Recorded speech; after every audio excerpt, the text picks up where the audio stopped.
body, baby, show me.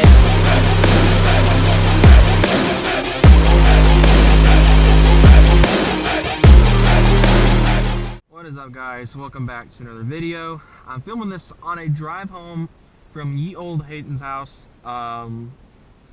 This video should be interesting because I feel like no one in the sport track community has talked about this yet. At least I don't know. Monday 86 or some of the other sport track guys probably might have made a video on this by now.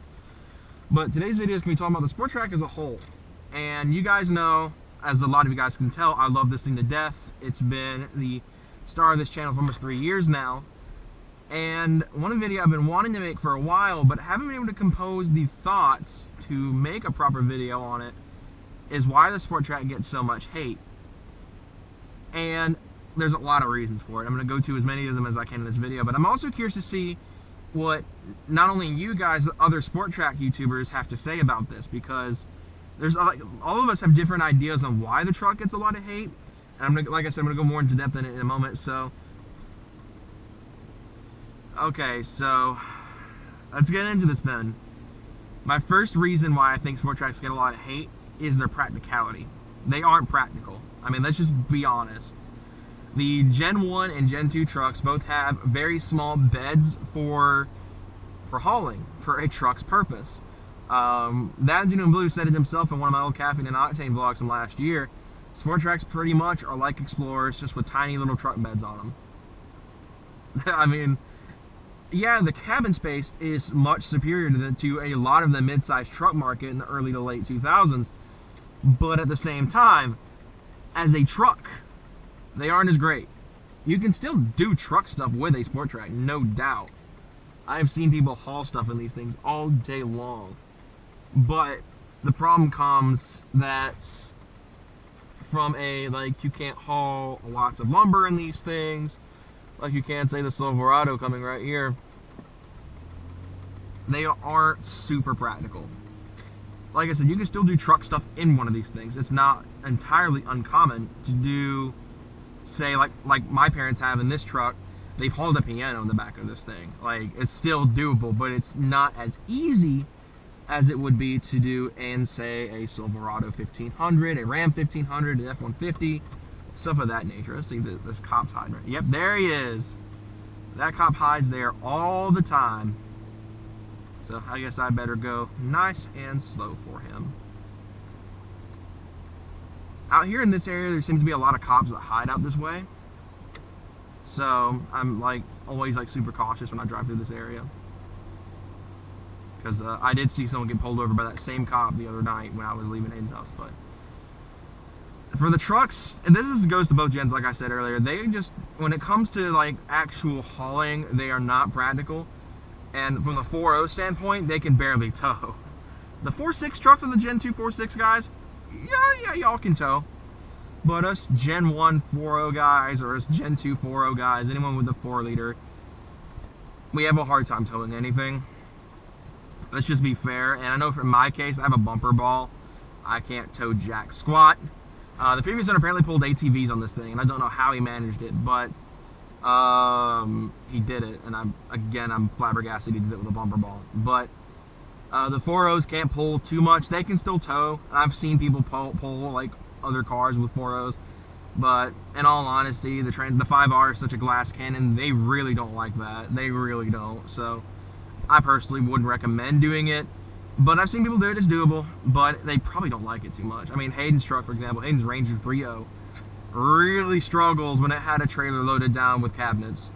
I mean, that was a couple of cabinets on it. Yeah, cabinets are heavy as crap, but you know, it's all down to just the fact that they just aren't terribly towing capable engines. They really aren't, the 4-liter.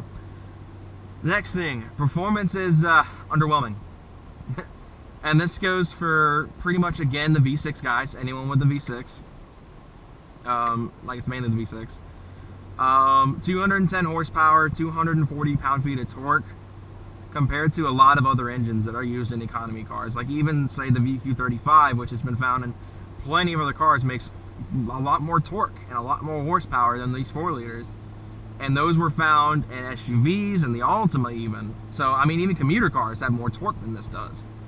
Again, gearing here is where it applies. The gearing on an Altima or a Maxima is a lot less towing friendly than it is on the, say, the Explorers. But their performance is just, from a stock standpoint, laughable. And yeah, I want to talk. I'm building a 4.0 for performance, and it's not impossible. But when it comes down to other engines of similar style, of similar usage, say the Frontier's 4-liter, which is just pretty much a 35 VQ bored up to 4 liters, a lot more capable than a 4-liter single cam out of a Ford. But is that to say it's a bad thing? No. There is a lot of aftermarket for the 4-liter. Super 6 Motorsports is a big name in the 4.0 industry, and even the V6 industry. That's driving me crazy, my tachometer not working properly. It's super just strange, so I'll probably do that a lot in this video. It's not uncapable. It can still make decent power. My Turbo Stang is a very obvious example of that. I mean, that person's making, I think, over 500 on a turbo 4-liter. So it's not impossible to make power on a 4-liter, but it's difficult to say the least. And I'm taking that challenge very, very hard head on. So I think, yeah, obviously, it's not as capable as, say, I hate to say this because I really don't like the engine that much, like a VQ. A VQ is a lot more capable than a 4-liter. And, yes, I mean, it gets a lot of disrespect for that. Oh, it's still the 4-liter. It's still not a 5.0 Windsor or a 4.6. And I pick on the 2-valve a lot. But the 2-valve is still more capable than this is. And I feel like Ford could have put the 2-valve in this truck and it would get a little bit more respect than it does on terms of performance. But again, it didn't. It could have, would have. Could have, would have, should have. Gosh darn, your lights are bright. And I guess we can talk about now the elephant in the room when it comes to pretty much every Gen 1 or Gen 2 4.0, the 5R. The 4.6 trucks got the 5R55S, I believe, so they have the decent 5R. Us 4.0 guys, we've got the crappiest one. We've got the 5R55E, which, as I've made very clear over this year, sucks. Very bad. It's the worst transmission Ford could have ever built. In terms of automatics. I mean, it was the golden age of crappy automatics in American cars, though. The Rams had bad transmissions, the Grand Caravan had bad transmissions, the Silverado, the 4L60. Need I say more about the 4L60? I mean, it was just the era of bad transmissions in American cars. So, I mean, on automatic transmissions, I should say. I mean, the T56 and the TR60 were still fantastic. But in terms of automatics, America sucked in the early 2000s. So, I'm honestly not surprised the 5R is such a bad problem area for the Gen 1s and the 4.0 Gen 2s. Because I believe the 4.0 Gen 2s did have the E as well. They may have upgraded to the S as well. So, I mean, the Sport Track's not the worst thing in the world, obviously. I'm quick to argue the fact that the Sport Tracks are still fantastic vehicles, and they're still worth it if you want to get one, because there's a very specific market that buys a Sport Track. People who they don't plan on hauling a lot, but they still want a truck in case they need it. That's always what I've said the market is for the Sport Track. And that's another thing that these things get a lot of crap for, is the build quality is not that great. But in all honesty, any early 2000s Ford, the same can be said. The Mustang's interior sucked. The F-150's interior sucked. The Explorer sucked. The Expedition sucked. Any early 2000s American car. So that's a little generalized. The Explorer is not itself. The build quality itself sucks, but you can say the same about any early 2000s American car, not just the Explorer. And I guess we'll go more into the Gen 2 territory now, and that's the Adrenaline. The Adrenaline gets a lot of hate because it's not what the concept was. The original Adrenaline concept was a supercharged 5.4. It was going to be the Lightning or the GT500, whichever one you want to compare it to, of trucks. Of mini trucks. It was going to be that ridiculous. It was going to be a mean truck when it was first announced. What did we get? The production Adrenaline had the 4.6 3-valve, much like the standard Sport Tracks already got, with a body kit. It's still sought after. It's still, if I were to buy another Sport Track, it would be the truck I would try to buy. but it gets a lot of hate for just being an appearance package on the standard Gen 2. Granted, they got that dang all-wheel drive system, though, which was pretty darn cool, if I say so myself, because I don't believe the standard Gen 2 V8s got all-wheel drive. They got four-wheel, but I don't think they got true all-wheel like the Gen 2 Adrenaline did. So, yeah, the Gen 2 Adrenaline is still sought after, and I would still love to own one day. It made my dream car list for a reason, and the honorable mentions at the end of the video. But it still gets hate because it's not that true, like, powerhouse truck that the concept was. So yeah, it makes sense, and that's why a lot of people will just put a blower on the 3-valve truck and call it a day, because, I mean, it's pretty easy to do. A lot of, like, it's the same thing with the 4.0s. A lot of the things that are put into the Mustang can be transferred over to this. And it's kind of cool. Like the Job 1 4.0s, a lot of 2-valve parts can be transferred over. That throttle body I have, I think it's an 85 mil throttle body, is meant for a Job 1 or a 2-valve. It wouldn't work on a Job 2, unfortunately. And you can't use a Mustang 4 throttle body on one of these because the Mustang 4.0s had electronic throttle bodies. These didn't. These are drive-by-wire still. So yeah, it's mainly on the performance side and on the bed thing. That's what mainly gets the Sport Track a lot of hate. Any SUT, really. It's not just the Sport Track. The Ridgeline gets a lot of hate. The Avalanche gets a little bit of hate. It's not as bad as, say, the Ridgeline or the Sport Track gets. I still think, in the end, this is still a truck that is still well worth the money. And Gen 1 two-wheel drives are starting to get really cheap. And even Gen 2 V8s. I saw a Gen 2 V8 with 60,000 miles or so go for $9 grand on Auto Tempest recently. That's my go-to site, is Auto Tempest, in case you guys didn't know. I window shop a lot for other cars. So, am I saying, with all of that in mind, why does the Sport Track get hate? Is it still does it make it a bad car? Absolutely not. I love mine, and I will continue to cherish this thing, and I have plans to, holy balls, keep it as long as I can. As long as I can. I mean, yeah. Have I wanted to jump ship and jump to a different platform? Absolutely. Who doesn't, though? Every car enthusiast has that thought every once in a while. Maybe it's time to move on. Maybe it's time to go to something different. It's hot. I need to turn the AC on. I'm sorry, guys. But, I still come back to this. I still love this thing to death. Yeah, when the transmission blew out, I wanted to get rid of this thing. I was dead set. I was ready. I had everything, like, planned out. I had the car I wanted picked. I was wanting to move to a Mazda Speed 3, which is miles faster, probably better on gas, and manual. I want a manual car. But now my thought process is not to get rid of the truck, but to keep it after it's finished with all the power I want out of it, the boost, and the built motor, which has primarily been why I've been indecisive about cams. Cams would sound gnarly on the 4-liter. I've heard a lot of people say the 4-liter sounds great with cams, but I need it to still be dailyable. I still need to pass emissions where I live.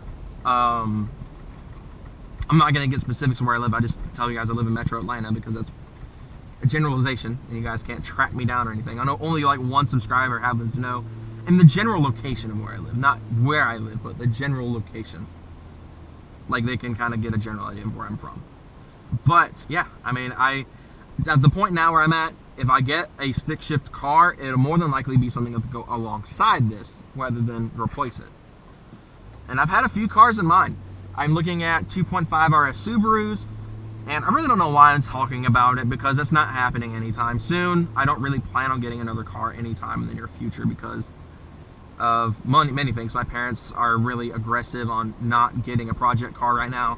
They think I should finish this first, which is fine. Yeah, that's my plan, is to finish this first. And they want me to have my own space, not having to take up the driveway because of the neighborhood's rules. We're only allowed to have, I believe, 4 cars in a driveway at a time where I live in my current house. And with this out there, the Kia, my sister's own car, will be pushing it.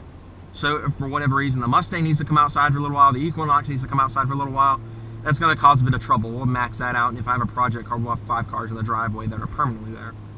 So, in that regard, it's why getting a project car right now, well, it hasn't already happened. I want a project car, but I just can't make it work right now. This guy is really close to me, and I don't like it. is like one of my biggest pet peeves is getting tailgated, and I'm already going almost 10 over at night on a back road. I hate driving down. But besides the point, you guys haven't seen me get road rage. A lot of you guys think I'm like a really just smooth driver, whatever. Some of you guys obviously can know me. No, that's obviously not the case. I road rage a lot, surprisingly. I pulled the horn fuse, so I don't have a horn anymore, and that's because the keyless entry is just so annoying with the horn honking and all that jazz. So, yeah, pretty much, the Sport Track's still worth it in my eyes. I still plan on keeping this as long as I can, but, yeah, I mean, that's the reasons why I think it gets hate. I'm not knocking the truck. I love these things to death. I will always keep in the back of my mind whenever I'm looking for a truck one day, maybe I should get another Sport Track if I ever lose this one, which I doubt. But anyway, guys, I'm probably going to cut a lot of this video out, but that's why I think the Sport Track gets hate. It's just the performance isn't there. It's not fast, which for a lot of people who daily drive these things don't really want to make them fast. That doesn't bother them. But from an enthusiast's eyes, from people who like fast cars, I can see that the performance is lacking.